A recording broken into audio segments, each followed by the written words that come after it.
Hello people of the interweb, welcome to another episode of Map Talks. This time I wanted to talk about something that might be peculiar for Norwegians, Swedes and the odd Dutchman, I think. The rest of the world will look at me and wonder what in the name of all that's holy is he on about? What is all the fuss? That's what I've been wondering as well. You see, Norwegians, they've been screaming their head off when it comes to the Model 3 and to a few other cars. We want the trailer hitch, we want to pull trailers with it. And the Norwegian Electric Vehicle Association have had people from Jaguar, Audi and so on coming in saying they want to know because we have all this data collected from user data in this country. They want to know how things function in the real world. So they mostly go to Norway because we have a lot of electric vehicles and a lot of varied temperatures and so on. And like for instance the Americans is putting a hitch on, for instance, a Ford Focus or a Ford Fiesta. They're wondering, are you mad? Apart from anything else, why? Well, and then the Norwegian will tell you that I have a house, but I need to move my garden waste every now and then. I need to do that with a trailer. So I need to be able to pull a trailer. Or maybe you needed to move once a year. Neighborhood. Some people need it in work or private or otherwise. But mostly it's just a thing. It's just a very practical thing to have, which it is. I will agree to that, but it isn't a do or don't thing, at least not for me. Now, the Americans, of course, have trucks for this. Big, massive, huge pickup trucks that you can pull. Well, they're very, very practical if you want to pull small planets, for instance. Or a house, just move the entire building. In Norway, we don't do that. We just build, because our taxation system is such that it taxes cars very hard. And the bigger the engine, the more the tax. So the more expensive it is. So we have a lot of middle class, relatively small engined cars here. And very many of the cars in Norway have a towage. They're not always used. I mean, I have had a few cars with it. But as I said, as I don't really need it that much, it's not a big thing, but it would be very practical to have. For instance, to move my friend's boat around every month, 2 times a year. And because I have a towing license, I can tow a lot of things that many other people can't. So in that sense, it is practical.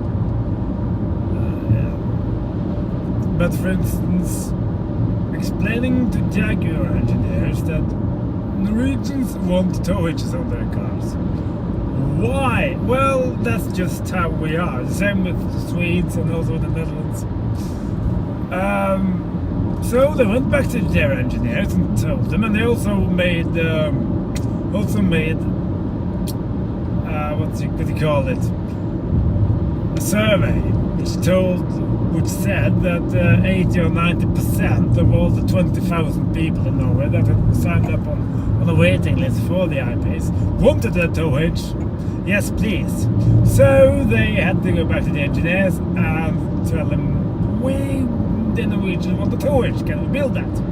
The engineers and designers, of course, were rather displeased with this because they probably had to change a few things and reinforce a few things. I don't know. But it was, of course, fully possible. Now, also one thing in Norway, and I would assume Europe I'm not entirely certain. You have to get the car approved and type approved to be able to tow and to mount a hitch on. In America, you can mount a hitch on anything you want, just because you can. So it's a bit more for good and for worse, I would imagine. Same thing with Audi. They also had to go back and redesign the car.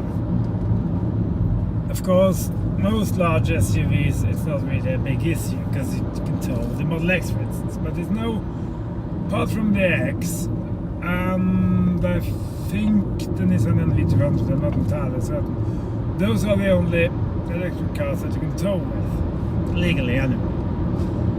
I know people in America and the US have mounted the hitches on their Model S's. I'm sure that's fine. And we've seen pictures of the Model 3 towing things around. So let's just hope. Even I, who needed to tow things maybe once a year or something like that, will absolutely admit that yes, having a hitch would be very, very practical. When you think of it, how many people are in Norway now? Around 6 million, give or take. What's that? Small part of London or something? It's just like, sorry, no, in the big scheme of things, we don't really have that much to say. So it is a bit fun that as a nation and as a organization that want to electrify everything, basically. Have that kind of, for the time being, have the kind of impact power on big car companies and stuff. And I mean, personally, I think, how difficult can it be to incorporate towing capabilities in any car, really? And now with battery and blah blah blah, I know that, but I'm not saying that you should be able to pull 3 tons with everything, but you know, for the occasional time you do need to be able to use a trailer, big or small, then you should be able to do so. It shouldn't be a hindrance if you want to go electric. For the time being, if you don't have an X, it is a problem. And but I hope that's about to change. Sadly, the Kona does not come with a hitch, as far as we know. And you were supposed to stop, were you? Let's hope they change their mind on that one soon. Let's hope the car makers get on this ball rather well within the next few years minimum, because everybody's gonna start releasing cars by that time anyway. So that was it.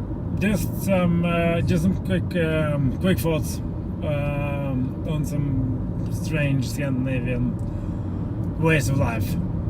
If you enjoyed it, do give it a thumbs up and like and subscribe and all that, and leave a comment if you have one. And thanks for watching. Bye.